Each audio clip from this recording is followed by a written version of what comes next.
Thakur TV मध्ये आपल्या सर्वांचं स्वागत। आज आपण आटपाडी तालुक्यातील करगणी या गावामध्ये आलेलो आहे आणि करगणी येथील जे बस स्थानक आहे या जागेवरून पाडण्यात आलेलं आहे। गेल्या काही दिवसांमध्ये सोशल माध्यमावर या बस स्थानकाच्या वेगवेगळ्या प्रतिक्रिया उमटत आहेत। बरेचशी लोक या बस स्थानकाविना एसटीची प्रतीक्षा करताना पाहायला मिळत आहेत। सुसज्ज असं बस स्थानक राजपथ या कंपनीच्या ठेकेदारांनी बांधलेलं होतं आणि ते बस स्थानक या ठिकाणावरून हलवण्यात आलेलं आहे आणि पुण्यश्लोक अहिल्यादेवी होळकर यांच्या पुतळ्याच्या नजीक ते बस स्थानक संदर्भात नेमक्या काय लोकांच्या प्रतिक्रिया आहेत हे आपण जाणून घेतोय। परंतु लोकांना आज प्रचंड त्रास होतोय की या ठिकाणावरून बस स्थानक त्या ठिकाणी नेल्यामुळं नेमकं बस स्थानकाचा ठिकाण नेमका कुठला हा लोकांना समजत नाही। तर आपण लोकांच्या काय नेमक्या प्रतिक्रिया आहेत हे जाणून घेऊया।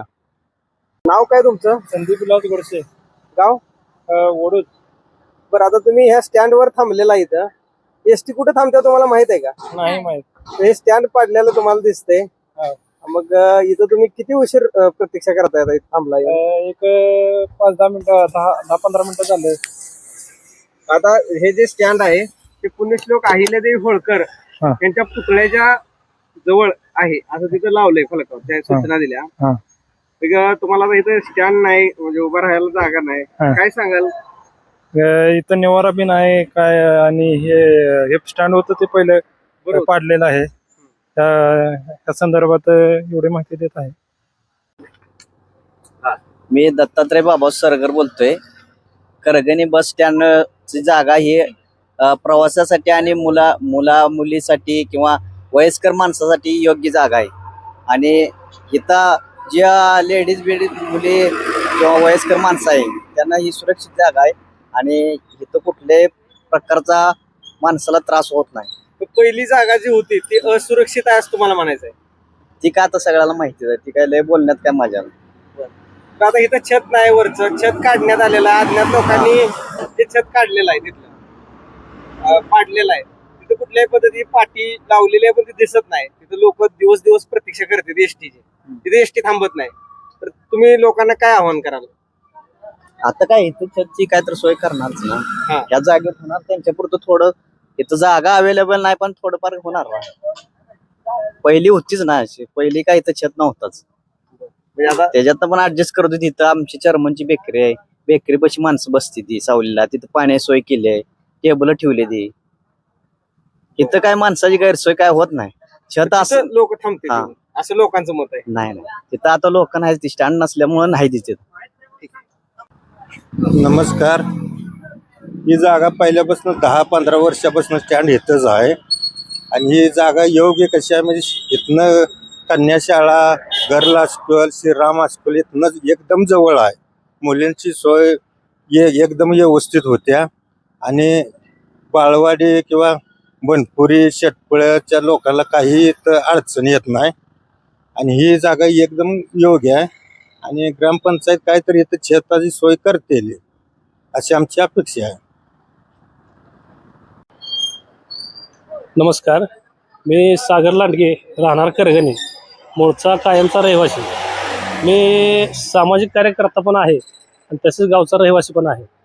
आता हा जो स्टँडचा विषय गेली 15 दिवस चालू आहे, त्या संदर्भात बोलायचं जर झालं तर आज या ठिकाणी बैठ वगैरे घेतली, इकडच्या लोकांची, खालची वगैरे सगळ्यांची झाली।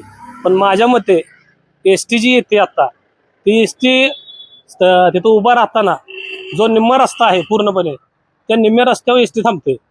दुसरी गोष्ट, जर पाठीमागून मोठं वाहन आलं तर ते वाहन पास करताना जर बाय चान्स एखादा ऍक्सिडेंट झाला, 2 व्हीलर जर आली तर त्याला पास करायला जागा राहत नाही। तसंच झालं, त्यानंतर 4 ते 5 वाजता ह्या रस्त्याला पूर्णपणे ट्रॅव्हल्स उभे असतात। मला वाटतं करगणीतून 10 ते 12 ट्रॅव्हल्स आहेत, त्यांचं उभं राहायचं ठिकाण इथून तिथपर्यंत म्हणजे स्टँडच्या जवळपासच आहे। जर त्या ठिकाणी एखादा अपघात झाला तर ह्याला कारणीभूत कोण असेल? हे प्रशासन असेल, ग्रामपंचायत असेल, की हे ठराविक जे मूळ व्यापारी आहेत की ज्यांनी ह्या गोष्टी करायला लावलेल्या आहेत हे असतील? का केलं असेल असं मला वाटतं? हे प्रत्येक, आम्हाला तर असं वाटतं, आमची अशी भावना आहे की कोणी ना कोणी यात राजकारणात इन्व्हॉल्व असेल की ज्यांनी समाजाचा विचार न करता, गावकऱ्यांचा विचार न करता केवळ आपल्या फायद्यासाठी या सर्व गोष्टी ठरवून केलेल्या आहेत। तुमचं म्हणणं काय, स्टँड कुठं झालं पाहिजे? ते त्यांनी विचार करायला पाहिजे. आपण जे स्टँड आपण काढतोय किंवा आपण स्वतःसाठी जे स्टँड लावायला सांगतोय ते बाबा व्यवस्थितरित्या चांगली ठिकाण आहे का, की जेणेकरून तिथून इथनं पुढच्या बाबीमध्ये अडचण येणार नाही, की एखादा अपघात होणार नाही. आपण पण गावचा रहिवासी आहे. मग आता ज्यांनी स्टँड काढले किंवा ज्यांनी ते लावायला लावले ते स्वतः लोक गाडीनं मोठ्या जातात, त्यांच्या स्वतःच्या फोर व्हीलर आहेत, पण जे सर्वसामान्य आहेत त्यांना ते एसटीनंच प्रवास करावा लागतो. तुमचे एक म्हणणं आहे की पहिल्या ठिकाणी स्टँड पाहिजे, पहिल्या ठिकाणी नाही, ती एक जागा जरी सोडून तुम्हाला दुसरी जरी योग्य जागा वाटत असेल तिथं तुम्ही लावू शकता. असं आमचं मत नाही की त्याच ठिकाणी स्टँड बसलं पाहिजे, पण गावाच्या भूमिकेतून गावाच्या म्हणजे विकासासाठी जी जागा जी योग्य असेल त्या ठिकाणी स्टँड तुम्ही लावा.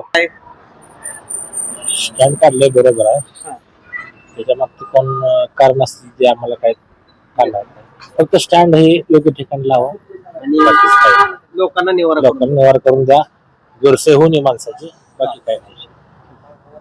नंतर आम्ही ग्रामसेवक आणि सरपंच यांच्याशी संवाद साधला. तर ग्रामसेवक सरपंचांनी असं सांगितलं की ज्या अज्ञात लोकांनी हे छत पाडलेलं आहे त्यांच्यावरती सार्वजनिक बांधकाम विभाग यांनी पोलीस स्टेशनकडे एक अर्जाद्वारे अज्ञाताविरुद्ध गुन्हे दाखल करण्याची प्रक्रिया सुरू केलेली आहे. तर काही ग्रामस्थांचं मत आहे की जुन्या ठिकाणी अहिल्यादेवींच्या पुतळ्याच्या पाठीमागं हे स्टँड बसस्थानक बसवण्यात यावं. तर काहींची मागणी आहे की पूर्ववत ठिकाणी बसण्याची चांगली सोय होती, ग्रामपंचायतीच्या समोर जे स्टँड होतं तिथं बसस्थानक बसवण्यात यावं. तर आपण आता ग्रामपंचायत आणि सार्वजनिक बांधकाम विभाग काय निर्णय घेणार याकडे सर्व लोकांचं लक्ष लागलेलं आहे.